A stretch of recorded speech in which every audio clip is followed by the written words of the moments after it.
How can I not give away that this film is a film? Oh,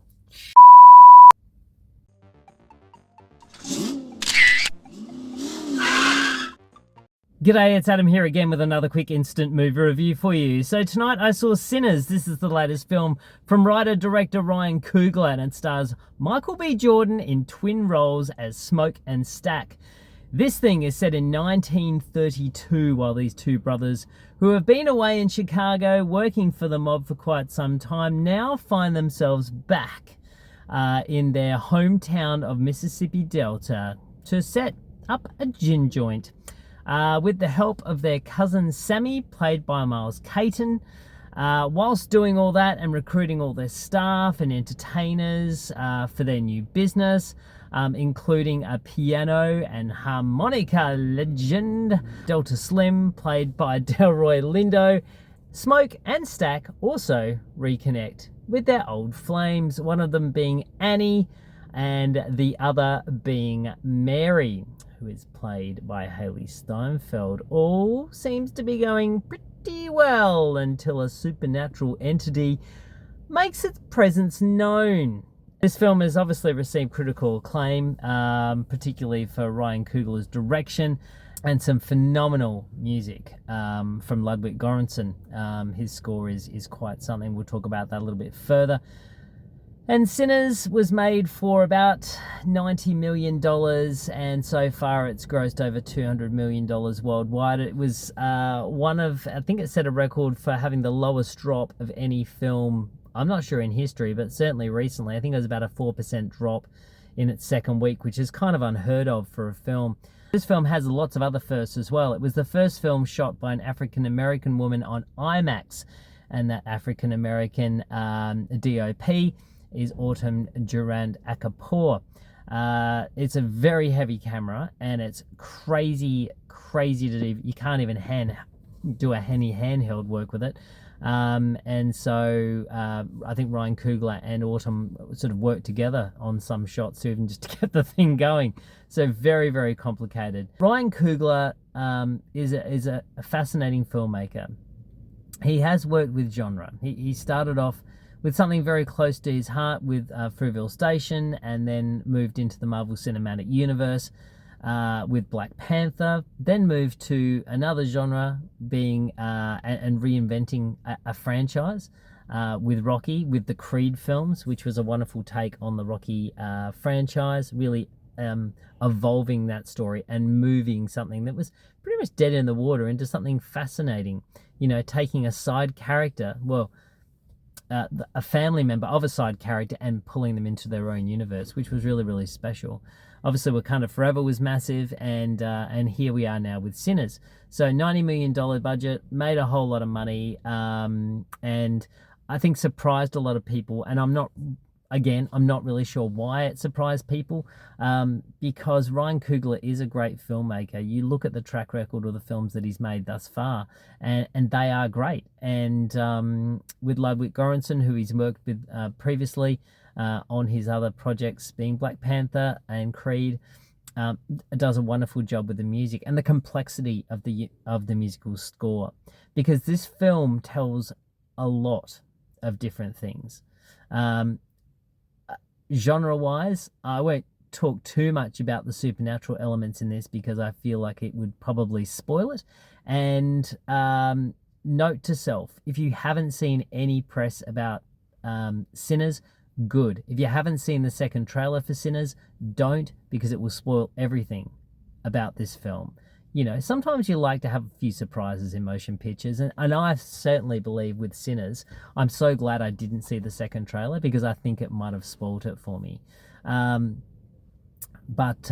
know, Ryan Coogler really looked for inspiration in this film drew inspiration from his uncle's love of the blues, and particularly Buddy Guy. And Buddy Guy does make an appearance in this film towards the end. There are 2 post-credit stings, I think, definitely one anyway, which there's an appearance from him. So it's quite a full circle experience for Ryan Coogler making this movie.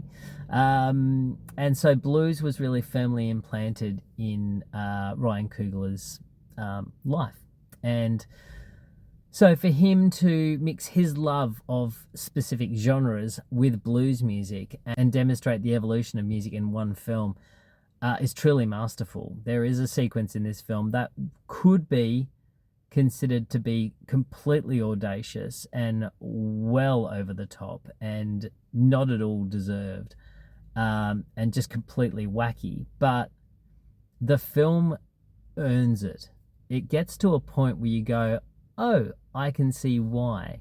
And it really has a lot to say. You know, this film has heaps to say. You know, race, about creed, about racism, about the power of music, about spirituality, about starting over, about redemption, about love. There is so many themes in this film. Loss, abuse.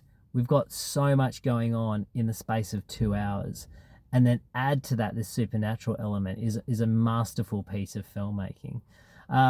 Do all the story threads line up and be cohesive? I would say no.